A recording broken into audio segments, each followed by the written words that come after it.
Hello dear student, today we will discuss about our next topic shortcomings of economic laws. Last topic हमारा था economics is a science और art and जो हमारा next topic है वो है shortcomings of economic laws. Means economics में जो भी थ्योरीज हैं लॉज हैं उसमें क्या क्या कमी है, शॉर्टकमिंग्स है, उसके बारे में हम डिस्कस करेंगे।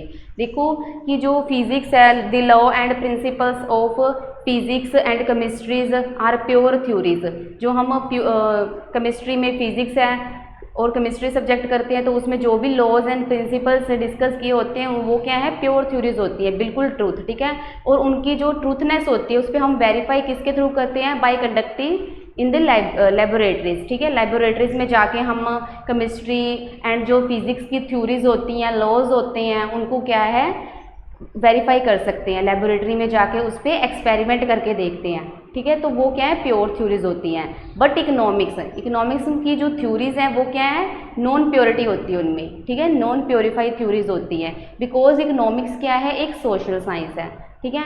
और अगर हम इकोनॉमिक्स में जो भी लॉज वगैरह करते हैं, थ्योरीज है, लाइक थ्योरी ऑफ डिस्ट्रीब्यूशन है, law of supply, law of demand करते हैं, ठीक है। तो उसके बारे में अगर हमने कुछ भी जो भी हम लॉज वगैरह इकोनॉमिक्स में देखते हैं, लाइक लॉ ऑफ डिमांड, ठीक है, तो वो कंसेप्ट हमारा ट्रूथ है या नहीं है, ठीक है।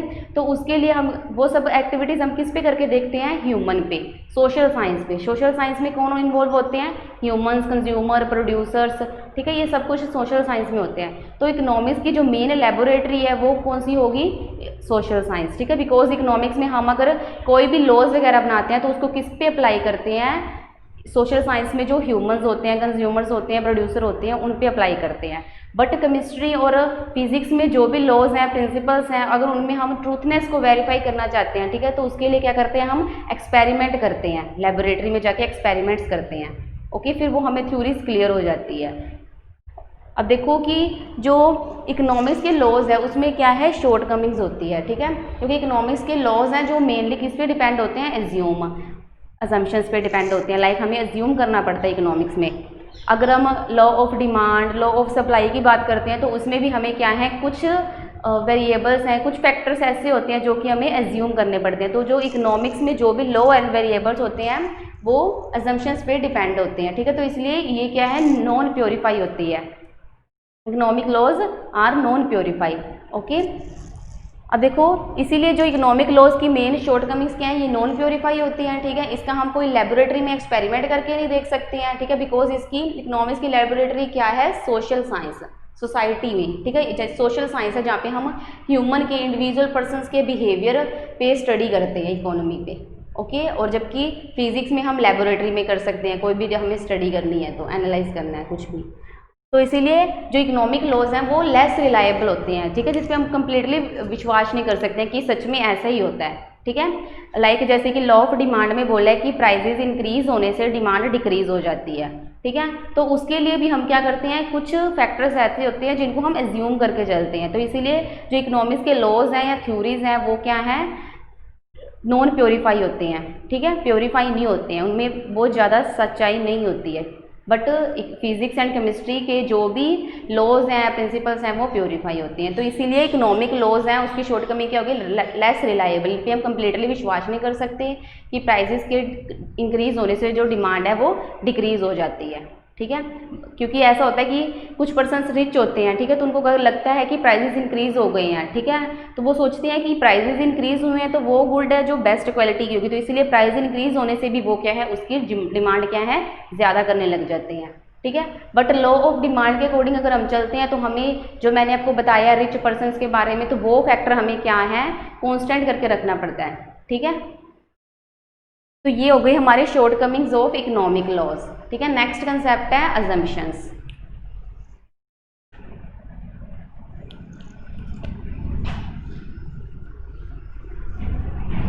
एंड इकोनॉमिक्स लॉज होते हैं जो वो क्या है, प्रेडिक्शन पे, ठीक है, फोरकास्टिंग पे डिपेंड होते हैं, फ्यूचर टाइम पे डिपेंड होते हैं। क्योंकि इकोनॉमिक्स में अगर हमने पॉवर्टी को रिमूव करना है या फिर अनएम्प्लॉयमेंट को रिमूव करना है तो उसके लिए जब भी कोई इकोनॉमिक्स है बुक में लिखता है, ठीक है, तो वो जब भी वो बताता है कि हम इकोनॉमिक्स में अनएम्प्लॉयमेंट को ख़त्म करना चाहते हैं, पॉवर्टी को ख़त्म करना चाहते हैं, तो गवर्नमेंट को प्रोग्राम्स एलिवेट करने चाहिए। प्रोग्राम्स के नेम भी दिए होते हैं, ठीक है। तो प्रोग्राम्स एलिवेट करके वो क्या कहते हैं कि आने वाले टाइम में, फ्यूचर टाइम में क्या है, हम अनएम्प्लॉयमेंट को, पॉवर्टी को कम कर सकते हैं। ठीक है, तो जो इकोनॉमिक्स है वो मेनली फोरकास्टिंग पे भी बेस्ड होती है। ठीक है, फोरकास्टिंग में जो होगा उसके ऊपर स्टडी करते हैं। नेक्स्ट है assumptions of the economics.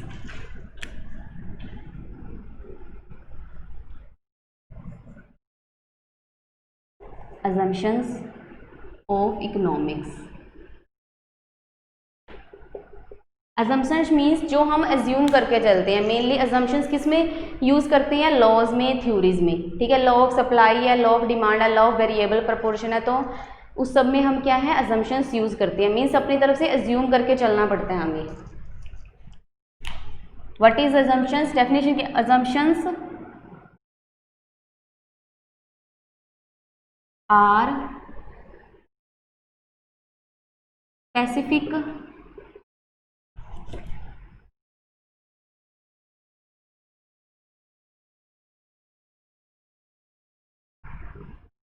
essential conditions। देखो, जो assumptions होती है वो स्पेसिफिक एसेंशियल कंडीशंस होती है। एसेंशियल्स मीन्स जो जरूरी होती है। ठीक है, तो the fulfilment of these conditions, ठीक है, is essential for laws and theories. देखो, तो assumptions क्या है? कुछ एसेंशियल कंडीशंस होती है और इन assumptions की फुलफिलमेंट होना बहुत जरूरी है। ठीक है, फुलफिलमेंट होना क्यों जरूरी है? For the laws and theories. Because अगर इकोनॉमिक्स ने कोई भी लॉ लिखी है या थ्योरीज वगैरह लिखी हैं, ठीक है, तो उसको हमने ट्रूथ प्रूफ करना है थ्योरीज को या लॉज को, तो उसके लिए assumptions का होना बहुत जरूरी है। assumptions की फुलफिलमेंट का होना जरूरी है, एसेंशियल है।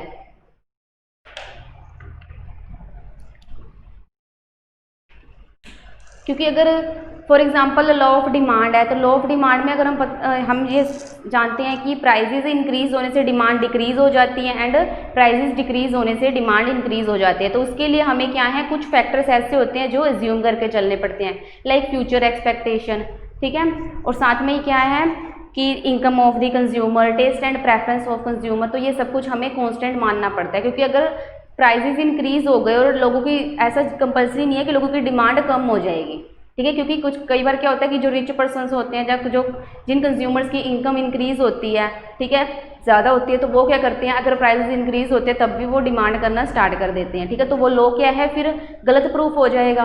क्योंकि लॉ में तो मेनली ये बताया है other things remains constant. Other things क्या हो जाएंगी, लाइक जैसे income of consumer, future expectation, taste and preference of consumer, तो इन सबको हमने कॉन्स्टेंट रखना है। कॉन्स्टेंट मीन्स जिसमें चेंजेस नहीं होते। तो लॉ ऑफ डिमांड क्या डिफाइन करता है, other things remain constant when the prices increase demand decrease and when the prices decrease demand increase. ठीक है, कि बाकी चीज़ों को समान रखने पर, कांस्टेंट रखने पर जब प्राइसेस इंक्रीज होते हैं तो डिमांड कम हो जाती है, और जब प्राइसेस डिक्रीज होते हैं तो डिमांड इंक्रीज हो जाती है। तो उसके लिए हमें अजम्पशंस है जो उनको ज्यूम करना बहुत ज़रूरी है। तो अजम्पशंस आर क्या है, are some basic necessaries conditions, और इनकी फुलफिलमेंट कंपल्सरी है बिकॉज लॉज एंड थ्योरीज। ठीक है, उनको हम प्रूफ करना चाहते हैं, ट्रुथ प्रूफ करना चाहते हैं, तो उसके लिए हमें जो अजम्पशंस हैं उनको फुलफिल करना कंपल्सरी है। तो देखो मेन इन्होंने अजम्पशंस दी हुई है। फर्स्ट अजम्पशन है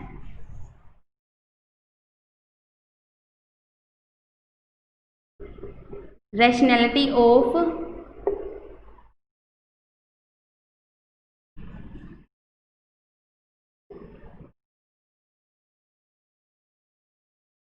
रैशनैलिटी ऑफ पर्सन।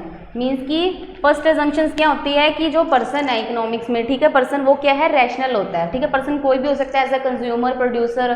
ठीक है, तो जो पर्सन है वो क्या है, रैशनल होता है। रैशनल मीन्स समझदार। बिकॉज अगर हम पर्सन को एज ए कंज्यूमर देखें तो कंज्यूमर का जो मेन ऑब्जेक्टिव है वो क्या होता है कि अगर वो कोई भी गुड्स कंज्यूम करता है तो वो उसको सेटिस्फैक्शन दे ज़्यादा से ज़्यादा। और एज ए कंज्यूमर ले पर्सन को, प्रोड्यूसर ले सॉरी, तो जो प्रोड्यूसर है उसका मेन ऑब्जेक्टिव क्या होता है कि ज़्यादा से ज़्यादा अपनी आउटपुट इंक्रीज करना। ठीक है, फर्म का मेन ऑब्जेक्टिव होता है अपने प्रॉफिट को इंक्रीज करना। ठीक है, तो इसमें जो भी पर्सन होगा एज ए कंज्यूमर, प्रोड्यूसर, तो वो क्या रैशनल होगा। रैशनल मीन्स समझदार person.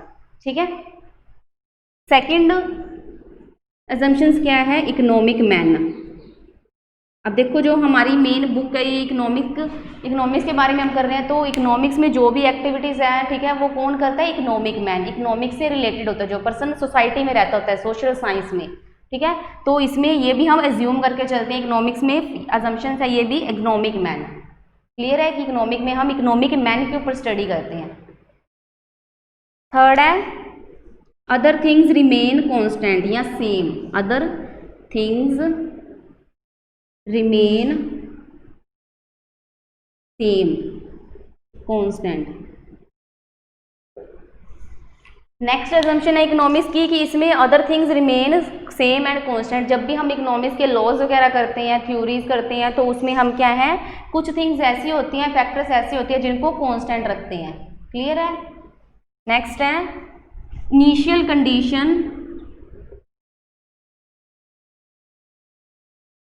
Condition of equilibrium.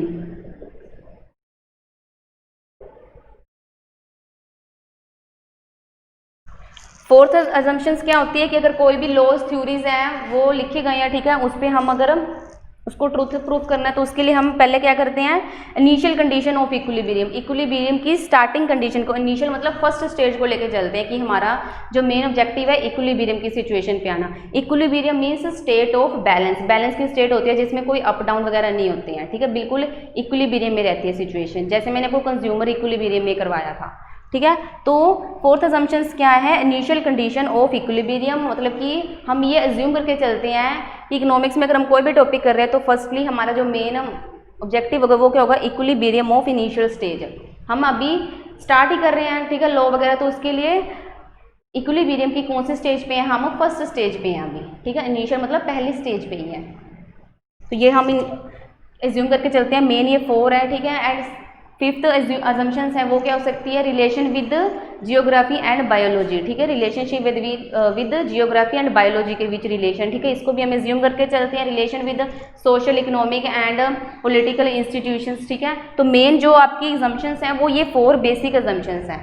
Clear है। अब देखो इसके अलावा और भी जो इसेंशियल कंडीशंस है जिसके बारे में आपको पता होना बहुत ज़रूरी है, and these conditions are, first condition है कि वेरिएबल्स, आपको पता होना चाहिए वेरिएबल्स क्या होते हैं, कांस्टेंट।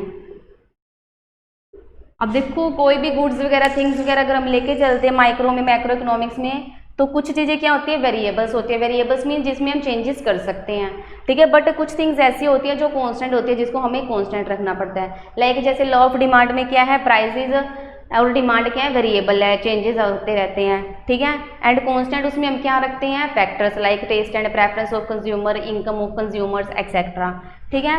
और इसमें इकोनॉमिक्स में बेसिक कंडीशंस और क्या यूज़ होती है, पैरामीटर्स यूज़ होते हैं। Parameters, what is parameter, A parameter is any summary number, ठीक है, लाइक जैसे कि परसेंटेज हो गई, एवरेज हो गई, ठीक है, जो क्या डिस्क्राइब करती है, डेट डिस्क्राइब एंटायर पॉपुलेशन, ठीक है। तो पैरामीटर्स क्या होते हैं, वो एवरेज या परसेंटेज होती है जिससे हम पूरी कंट्री की जो पॉपुलेशन है उसके बारे में फाइंड करते हैं कि कितनी पॉपुलेशन है, ठीक है। परसेंटेज में ही हम फाइंड करते हैं कितनी पॉपुलेशन है, या एवरेज में वो उस चीज़ को हम क्या है फाइंड करते हैं। नेक्स्ट क्या है कि थ्योरीज होती है इसमें, थ्योरी ऑफ डिस्ट्रीब्यूशन, ठीक है, the general theory of employment, interest and money.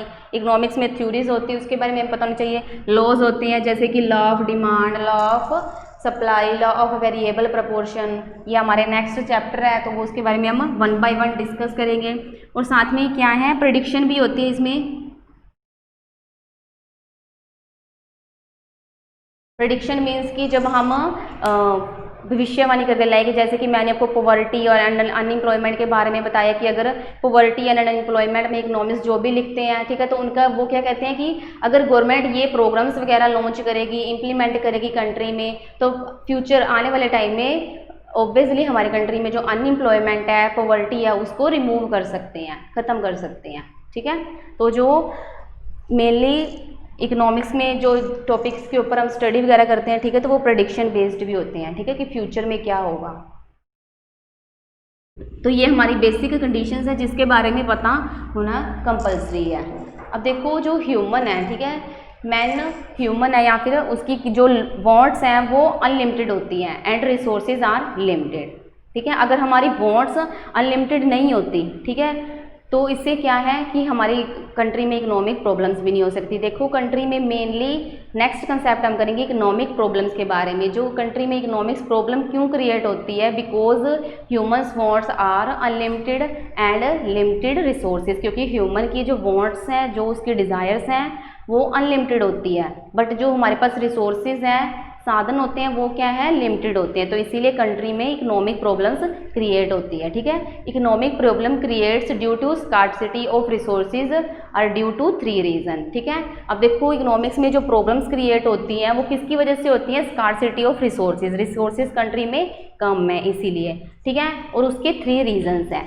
First reason क्या होगा कि जो unlimited wants with given priorities, means जो ह्यूमन की वांट्स हैं वो अनलिमिटेड होती है। ठीक है, प्रायोरिटीज़ के साथ, मतलब प्रायोरिटीज़ मीन्स सबसे पहले वो किसको प्रेफरेंस दे रहा है। ठीक है, अब देखो लाइक मेरी है तो मेरी फर्स्ट प्रायोरिटी होती है फूड, मतलब कि फूड वगैरह हमारी जो बेसिक प्रायोरिटीज़ है मेनली लाइफ की, पहले वो क्या होना है, हमारे पास फूड होना चाहिए। ठीक है, क्लोथ्स होने चाहिए एंड शेल्टर, ये 3 बेसिक नेसेसिटीज़ है हमारी लाइफ की। ठीक है, तो हमारी लाइफ अगर हम ये 3 बेसिक नेसेसिटीज़ कंप्लीट हो जाती है, फिर हमारी अनदर वांट्स हो जाते हैं कि हमें कंफर्टेबल थिंग्स भी चाहिए, लाइक एसी कूलर वगैरह होने चाहिए घर पे, घर अच्छा बना होना चाहिए, बेड वगैरह अच्छी फैसिलिटी हमारे पास होनी चाहिए। और जब हमारी वो रिक्वायरमेंट्स कंप्लीट हो जाती है तो और कंफर्टेबल लाइफ के लिए हम सोचते हैं कि हमारे पास व्हीकल्स होने चाहिए, एसी वगैरह होना चाहिए घर में अच्छा। ठीक है, तो ऐसे हमारी जब वन वांट हमारी कंप्लीट होती है तो अनदर वांट है वो क्रिएट हो जाती है। ठीक है, तो मतलब कि जो ह्यूमन की वांट्स है ना वो अनलिमिटेड है विद गिवन प्रायोरिटीज़ के साथ, मतलब सबसे पहले वो किसको प्रेफरेंस दे रहा है, नेक्स्ट फर्स्ट डिज़ायर कंप्लीट होगी तो सेकंड में वो किसको प्रेफरेंस देगा। ठीक है, तो ये फर्स्ट रीज़न है इकोनॉमिक प्रॉब्लम का। सेकंड रीज़न क्या होगा, correlation between and means. And क्या होती हैं, मीन्स क्या होती हैं, रिसोर्सेज होती हैं, एंड क्या होते हैं, हमारी वांट्स होती है, तो इनके बीच कोरिलेशन होता है। ठीक है, अगर हमारी वांट्स कंप्लीट करनी है हमने, अगर उसके लिए रिसोर्सेज ज़रूरी नहीं है तब तो इकोनॉमिक प्रॉब्लम क्रिएट नहीं होगी, बट वांट्स को कंप्लीट करने के लिए हमारे पास रिसोर्सेज होने चाहिए, तो इससे तो इकोनॉमिक प्रॉब्लम क्रिएट होगी, बिकॉज रिसोर्सेज हैं वो अनलिमिटेड, रिसोर्सेज लिमिटेड होते हैं एंड वांट्स हैं वो अनलिमिटेड होती है। ठीक है,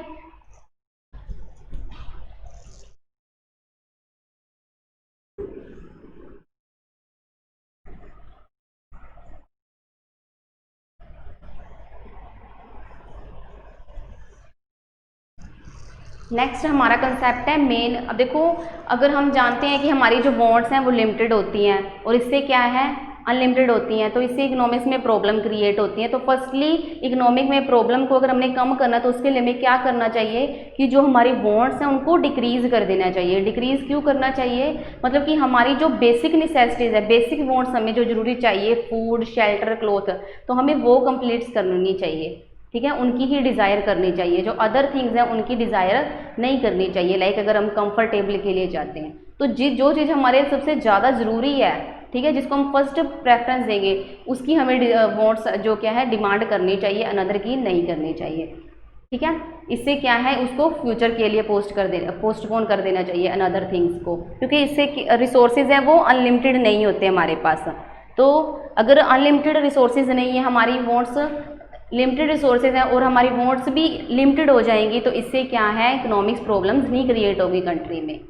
नेक्स्ट आपका टॉपिक है मेन इकोनॉमिक प्रॉब्लम।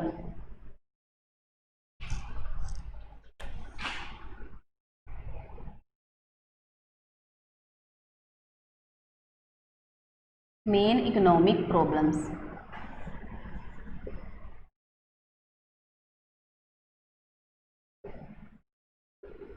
अब हम next topic main economic problem के बारे में डिस्कस करेंगे। तो देखो इकोनॉमिक्स में वेरियस टाइप्स की प्रॉब्लम्स होती हैं।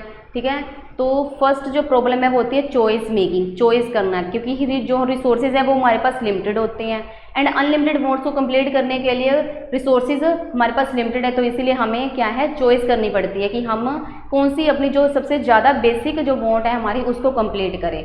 ठीक है, तो चॉइस मेकिंग की the first problem of choice making is allocation of time. देखो वेरियस टाइप्स की प्रॉब्लम्स होती है कंट्री में। फर्स्ट है चॉइस मेकिंग, ठीक है, और चॉइस मेकिंग की फर्स्ट प्रॉब्लम है एलोकेशन ऑफ टाइम, टाइम को एलोकेट करना, डिवाइड करना। ठीक है, और ये this allocation is between work and leisure. ठीक है, अब अगर हम टाइम को एलोकेट करना चाहते हैं, डिवाइड को करना चाहते हैं, ठीक है, तो टाइम को हम एलोकेट कैसे करेंगे, बिटवीन वर्क के, ठीक है, वर्क एंड लेजर के बीच में, कि हमें कितना टाइम वर्क करना चाहिए, ठीक है, कितना टाइम हमें फ्री रहना है। ठीक है, तो उसके लिए हम टाइम टेबल बनाते हैं। अगर वो हमने बेटर वे में एलोकेट कर लिया, टाइम को एलोकेट कर लिया वर्क के लिए, लेजर के लिए, फ्री टाइम के लिए, ठीक है। तो इससे क्या है, हम इकोनॉमिक्स की प्रॉब्लम्स को भी सोल्व कर सकते हैं। ठीक है। एंड इकोनॉमिक्स प्रॉब्लम को अगर हम सोल्व करना चाहते हैं तो हमारे पास जो रिसोर्सेज हैं उनको एलोकेट कर देना चाहिए। Resources like land, capital, labour. Resources कौन कौन से हो गए?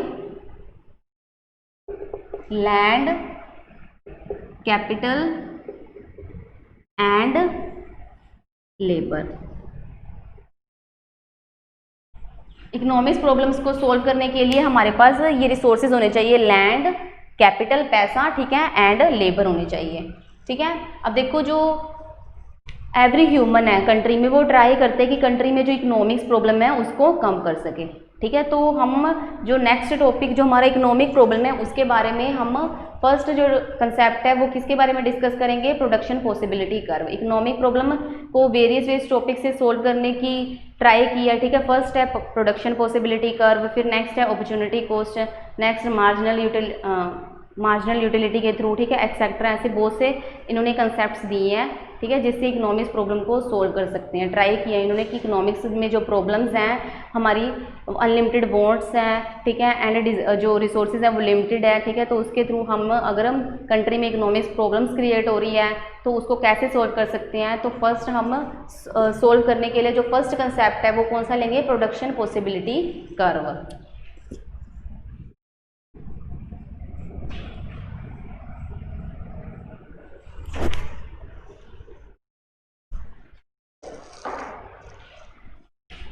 इंपॉर्टेंट कंसेप्ट है आपका प्रोडक्शन पॉसिबिलिटी कर्व।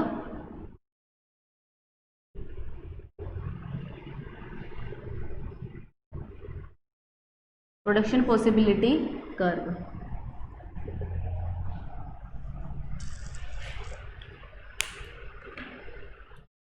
देखो अकॉर्डिंग टू डोमिनिक साल्वाटर, ठीक है, ये एक इकोनॉमिक्स है, डोमिनिक साल्वाटर।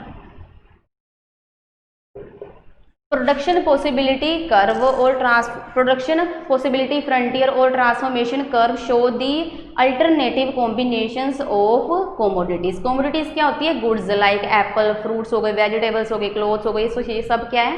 कॉमोडिटीज है, गुड्स हैं, प्रोडक्ट्स हैं। ठीक है। तो डोमिनिक साल्वाटर के अकॉर्डिंग कि जो प्रोडक्शन पॉसिबिलिटी कर्व है वो क्या शो करती है? Alternative combinations of commodity, alternative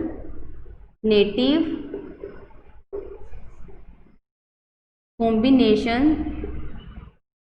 of commodities.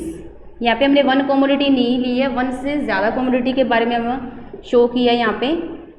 Alternative combinations of commodity according to Dominick Salvatore के अकॉर्डिंग कि जो प्रोडक्शन पॉसिबिलिटी कर्व है वो कॉमोडिटीज़ के अल्टरनेटिव कॉम्बिनेशन को शो करती है। अल्टरनेटिव मतलब विभिन्न, सेवरल जो कॉम्बिनेशंस हैं उनके बारे में शो करती है। ओके। अब देखो production possibility curve show alternative combinations of commodity that a nation can produce by utilising all its resources with given technology, new technology. अब देखो कि साल्वाटर ने बताया है कि जो कॉमोडिटी के अल्टरनेटिव प्रोडक्शन पॉसिबिलिटी कर्व है वो क्या शो करती है? Alternative combinations. ठीक है। और जिसको एक नेशन, ठीक है, नेशन लाइक इंडिया, वो कैसे प्रोड्यूस करेगा? अल्टरनेटिव कॉम्बिनेशंस ऑफ कॉमोडिटीज के यूटिलाइजिंग रिसोर्सेज का कंप्लीटली यूज करके, ठीक है, यूटिलाइज मतलब उनका बेटर वे में यूज करके एंड न्यू टेक्नोलॉजी का यूज करके वो क्या है? कॉमोडिटीज के डिफरेंट कॉम्बिनेशंस को प्रोड्यूस कर सकता है। ठीक है। अब देखो इसमें रिसोर्सेज की एग्जांपल, अभी मैं आपको टेबल शो करती हूँ, टेबल से आपको बेटर क्लियर होगा। देखो हम प्रोडक्शन पॉसिबिलिटी कर्व में टू कॉमोडिटीज की एग्जांपल लेंगे, commodity X and commodity Y.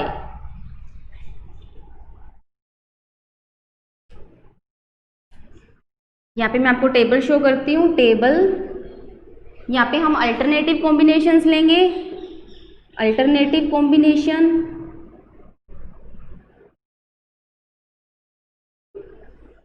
And यहाँ पे कॉमोडिटी एक्स,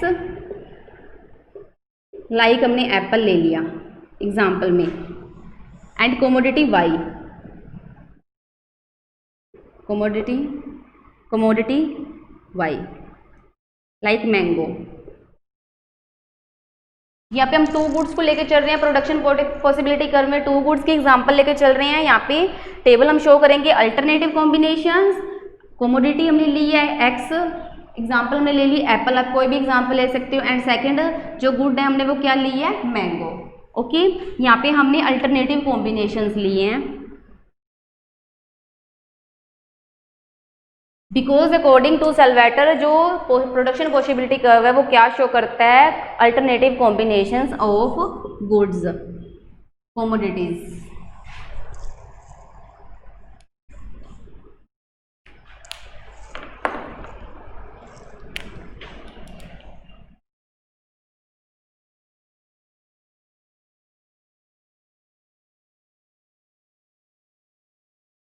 देखो जो हम हमारे रिसोर्सेज हैं वो क्या है, लिमिटेड होते हैं। फॉर एग्जांपल की रिसोर्सेज में हम इनकम को लेते हैं, ठीक है, कैपिटल को लेते हैं, तो कैपिटल हमारे पास कितनी है, 50 crore.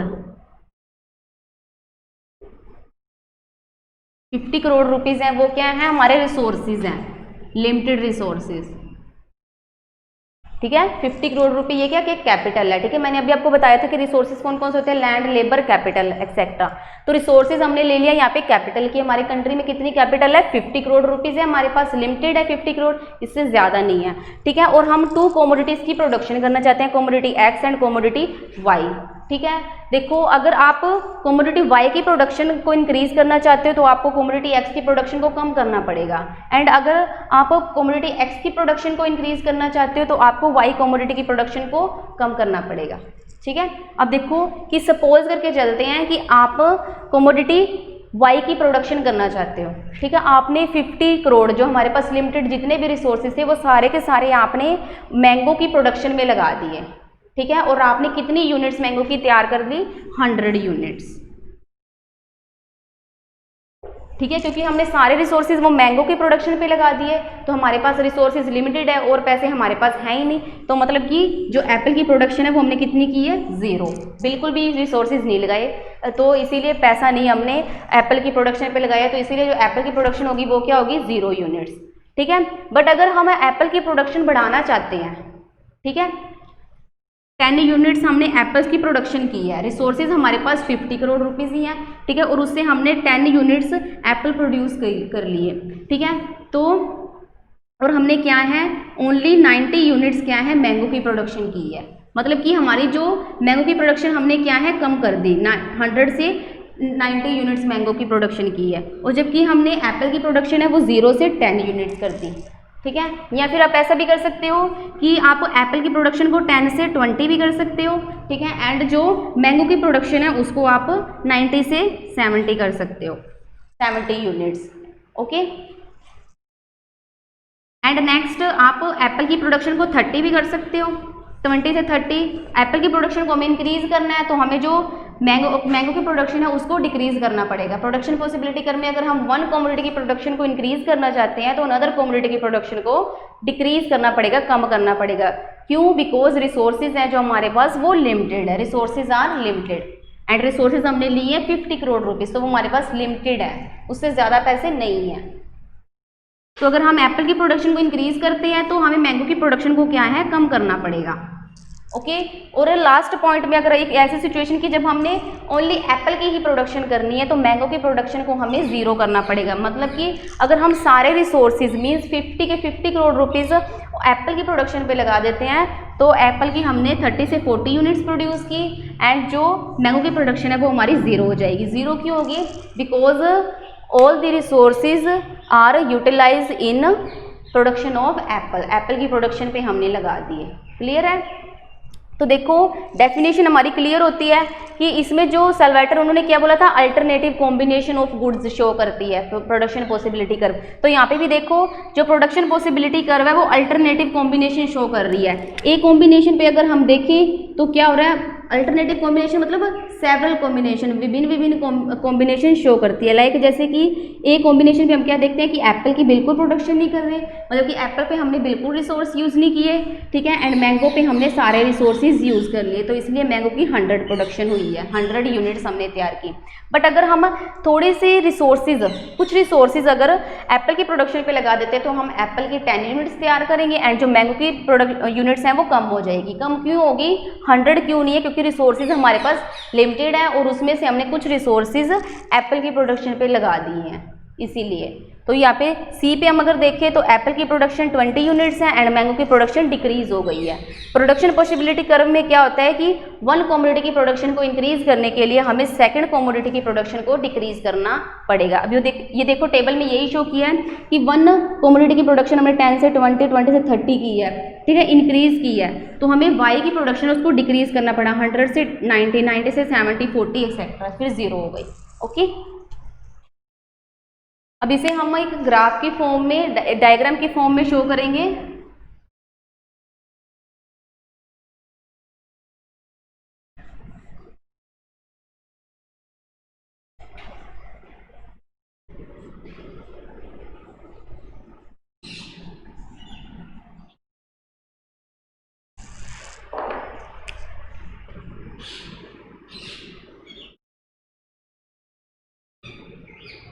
Commodity X 0, 10, 20, 30, 40, commodity of Y 100, 90, 70, 40, 0। Okay, next हमारी है फिगर डायग्राम। जो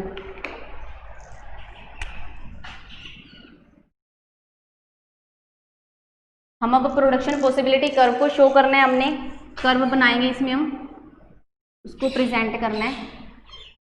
ये Y axis and this X axis, X axis ये ओरिजिन पॉइंट होता है, ठीक है। वाई एक्सिस पे हम लेंगे मैंगो, ठीक है, वाई कमोडिटी को मैंगो, एंड एक्स एक्सिस पे प्रेजेंट किया है apple, X commodity, X commodity.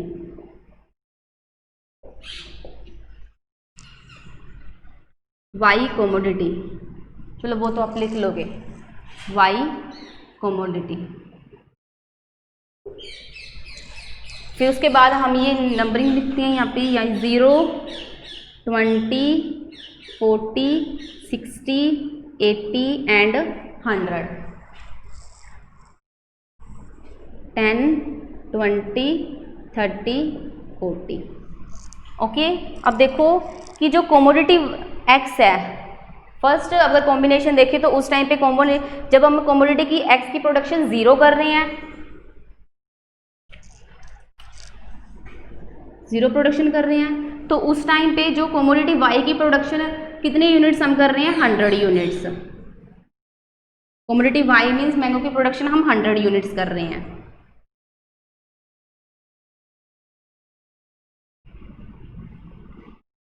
And second, जैसे ही हमने प्रोडक्शन एक्स कमोडिटी की प्रोडक्शन को इंक्रीज किया, 10 यूनिट्स किया, और वाई की प्रोडक्शन कितनी हो गई, डिक्रीज हो गई, वो क्या है, 100 से 90 हो गई।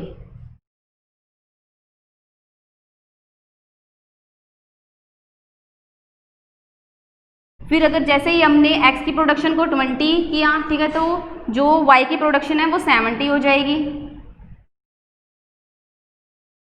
एंड 30 प्रोडक्शन करेंगे x कमोडिटी की, तो जो y की प्रोडक्शन है वो 40 हो जाएगी।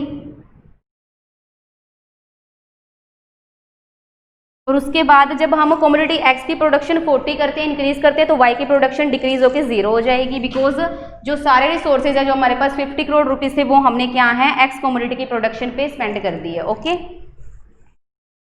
0 से 40। तो जो प्रोडक्शन पॉसिबिलिटी कर्व है वो कैसे बनेगी, ऐसे शो होगी।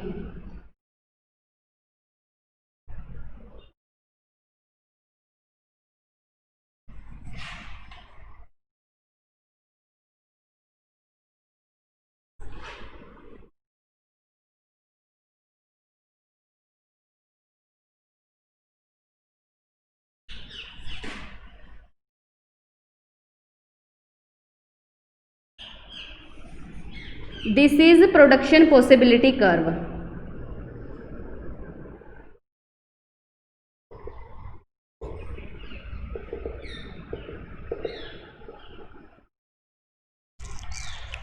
ये क्या है? Production possibility curve.